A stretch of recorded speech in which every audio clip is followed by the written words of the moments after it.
Mungkin mencintai tidak pernah benar-benar hilang. Ia hanya berubah bentuk, menjadi sepi, menjadi rindu yang diam, menjadi luka yang pelan-pelan belajar berdamai. Dan manusia, dalam segala kesombongan rasionalnya, selalu merasa mampu menguasai cinta. Padahal, yang sebenarnya terjadi adalah kita justru dikendalikan olehnya.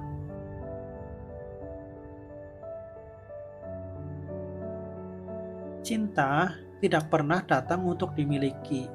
Ia datang untuk diuji sejauh mana kita bisa tetap tulus, bahkan ketika kehilangan menjadi satu-satunya jalan pulang. Banyak orang mencari cinta seperti mencari tempat berteduh. Padahal, cinta justru seringkali adalah hujan itu sendiri. Dingin, tak menentu, tapi anehnya selalu kita rindukan.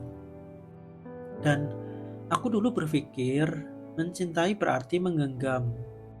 Ternyata mencintai justru berarti berani melepaskan tanpa kehilangan makna dari apa yang telah kita beri. Sebab cinta yang sejati tidak mengikat, ia mengizinkan, ia tidak menuntut untuk dimiliki, hanya berharap bisa dikenang dengan lembut.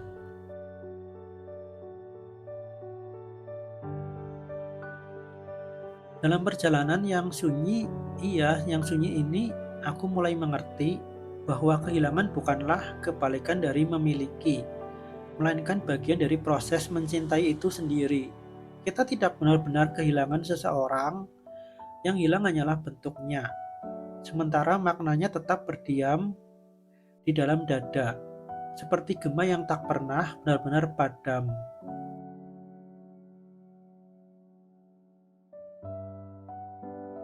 Kadang aku menatap langit malam dan bertanya pada diriku sendiri, apakah mungkin cinta itu abadi jika manusia yang menyimpannya fana? Dan jawabannya selalu sama. Cinta tidak membutuhkan keabadian karena ia sendiri adalah keabadian yang menyamar dalam kefanaan. Ia hidup di ingatan, di senyum yang pernah kita bagi, di doa yang masih kita bisikan bahkan setelah semuanya berakhir. Maka aku berhenti mencari cinta di luar diriku. Aku temukan di tempat yang lebih dalam, di ruang yang sunyi, di dada yang pernah retak, di jiwa yang perlahan belajar memaafkan. Cinta sejatinya ternyata tidak selalu datang dari pertemuan dua orang, tapi dari pertemuan antara luka dan penerimaan. Dan malam ini, aku tidak lagi menunggu siapapun untuk kembali. Aku hanya menunggu diriku sendiri untuk sepenuhnya pulang.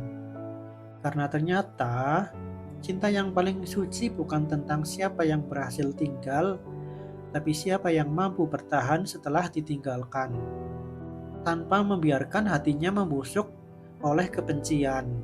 Dan ketika aku menutup mata, aku sadar mungkin cinta tidak perlu ditemukan karena ia tidak pernah pergi. Ia hanya bersembunyi di antara detak jantung yang masih berani bergetar setiap kali kita belajar mencintai diri kita sendiri. Sekali lagi, mencintai diri kita sendiri.